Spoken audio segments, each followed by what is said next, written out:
question 5, please. Okay, question 5. Given that you're still forecasting a deficit of 381,000 for next financial year and a larger deficit for the year after, how can you justify spending 279k overall on the garden community, which is not necessary, with the homeless, when the homeless budget is being cut by more than 100k next year compared to this, and the grants to voluntary services, GL code 47010, are being cut by more than 600k compared to not this year, but last year, because this year is sort of skewed by the COVID relief 15 million.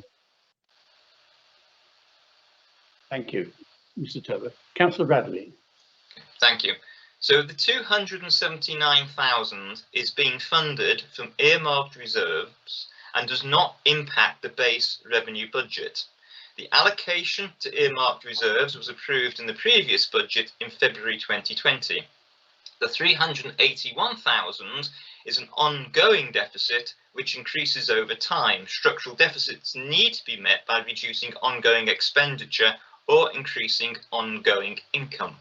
You will no doubt have seen in paragraph 7.2 of the budget paper that overall Hart will receive 319,000 less in government funding this coming financial year. We are also having to absorb £250,000 in reduced income due to Hampshire County Council withholding recycling credits from us. And we are also prudently factoring in a cushion of 220,000 in anticipated income loss due to reduced demand arising from the COVID crisis. This, along with the cost of having to exit more aspects of the ill-fated 5 councils contract, which the previous administration saddled us with, has given us a total of 610,000 in significant pressures to weigh into the budget. I therefore assert that Hart's financial management team have done an excellent job in bringing forth a budget which we can balance with a one-off drawdown on reserves of 381,000. In doing this, I can assure you that we are not cutting the homelessness budget, nor the grants which we pay to the voluntary services. These budgets are themselves funded by specific government initiatives, and the money is effectively pass-through funding, which gets balanced in the budget when the money is received or offset elsewhere in joint ventures with neighbouring authorities.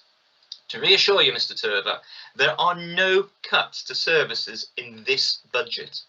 Indeed, the council is proud that when other local authorities have had to reduce payments to voluntary services, ours have been protected in the face of our budgetary challenges. So, in answer to your question, given there are in reality none of the cuts which concern you, and neither the full-time employees nor consultants allocated to the Shapley Heath project are being funded from the 21-22 council tax, then therefore there's nothing for me to justify in regards to the way this potential expenditure is being ring-fenced. Thank you, Councillor Radley. Mr. Turber, do you have it? Okay, I guess a supplementary is you don't know whether you've got the support of the government or not. You don't know what level of support you're going to get from the developers. And despite an eye-watering budget, there's clearly not enough with 25k to meet all of the requirements that you set out yourselves and your timescale. So essentially you're set up to fail. So wouldn't it just be better to cancel Shapley Heath and use the money to help those most in need, or balance the budget? So, Mr. Turber, as I have already explained, we are balancing the budget. We are legally obliged to balance the budget, and today I am presenting to this council a balanced budget. When we hear from the MHCLG if we've got a grant or not, or what extent the grant is, then Cabinet can make decisions and reassess the programme that we have got in place. But I would point out to you that the budget that we are balancing is a revenue budget.